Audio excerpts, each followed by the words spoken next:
साथियों, जय श्री कृष्णा। सबसे पहले मैं आपको हृदय से शुभकामनाएं देना चाहता हूं कि आप बहुत ही भाग्यशाली हैं, क्योंकि आपने भगवान कृष्ण की प्रेरणा से ही भागवत कथा के इस सार को देखने एवं सुनने को आपके मन में विचार आया है। तो इस वीडियो को पूरा अंत तक देखने और शांत मन से इसकी बातों को सुनने और समझने के बाद आपके विचारों और जीवन में बहुत ही भाग्यशाली बदलाव आने वाले हैं। दोस्तों, मेरा खुद का अनुभव कहता है कि अगर आप बहुमूल्य ज्ञान का लाभ अधिक से अधिक लेना चाहते हैं तो इस गीता सार को पूरा अंत तक जरूर सुनें। हर रोज सुबह और शाम को सोने से पहले जरूर सुनें और दूसरों को भी सुनाएं, क्योंकि जिस तरह वह खुशियां बांटना चाहता है, चाहे खुशी पाना हो, सफलता पाना हो, या चाहे अपनी जिंदगी बेहतर बनानी हो, या चाहे भगवान का साथ पाना हो, भगवत गीता से अधिक महान कोई और चीज नहीं होती है। तो आइए शुरू करते हैं, और मैं कोशिश करूंगा कि वह सारी बातें समझ में आपको जरूर आ जाएं।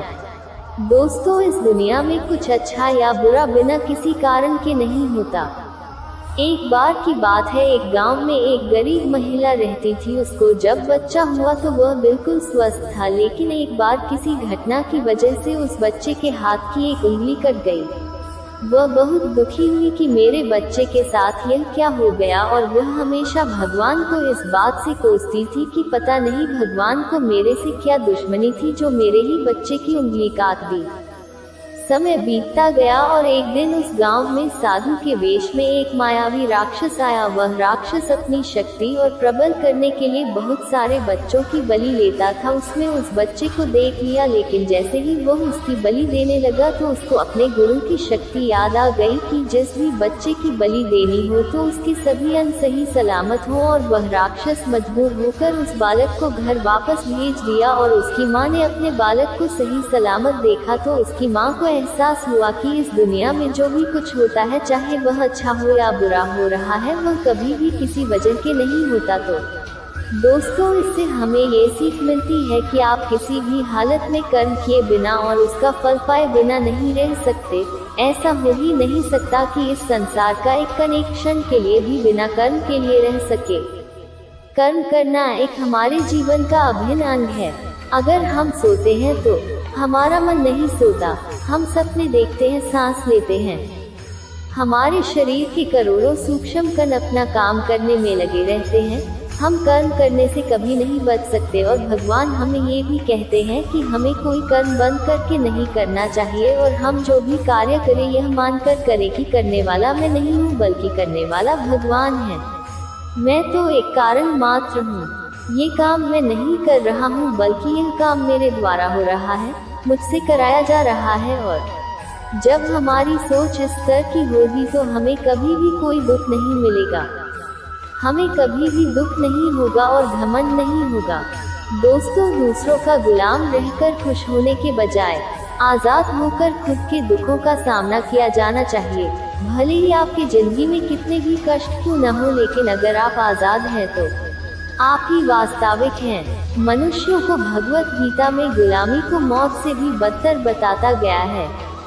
इंसान विकसित का गुलाम नहीं है, वह अपने दिमाग का, अपने विचारों का गुलाम है। कभी भी किसी व्यक्ति का गुलाम नहीं रहना चाहिए। भगवान श्री कृष्ण जी कहते हैं कि यदि इंसान दुखी रहता है तो उसका सबसे बड़ा कारण है कि वह मोह, और मोह से अज्ञानता आती है और जीवन में समस्याएं शुरू होने लगती हैं।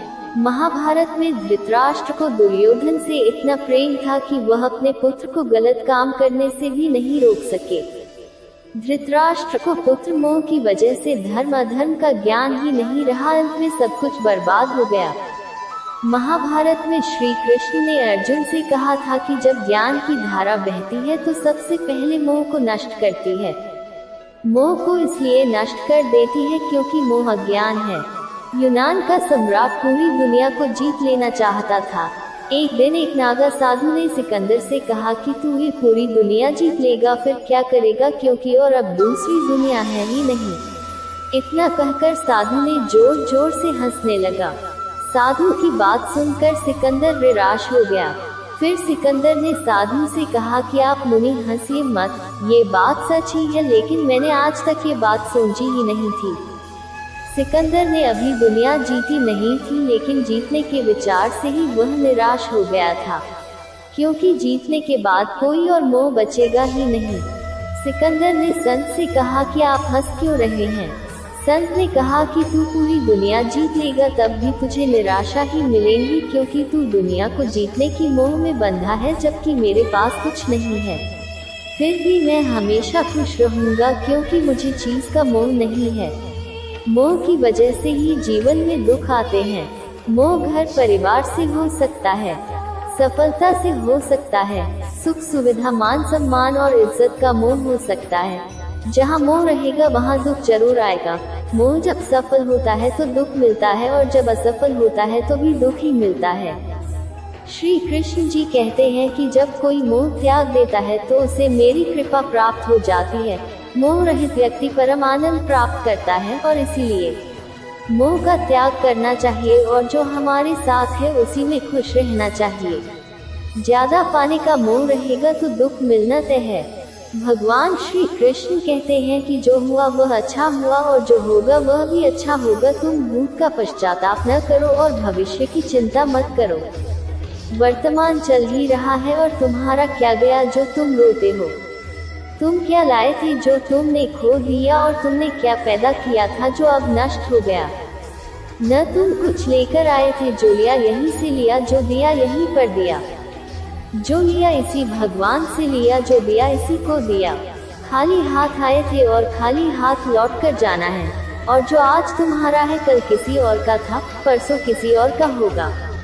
तुम इसे अपना समझकर प्रसन्न हो रहे हो, बस यही प्रसन्नता दुख का कारण है।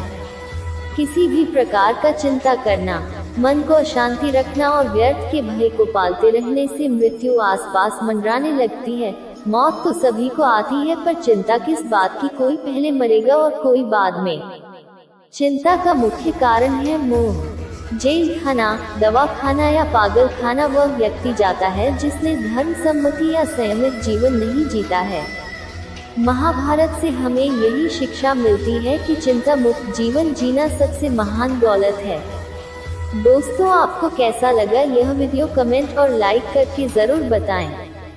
ऐसे ही वीडियो और पाने के लिए हमारे चैनल को सब्सक्राइब करें। धन्यवाद। जय श्री कृष्णा। राधे राधे।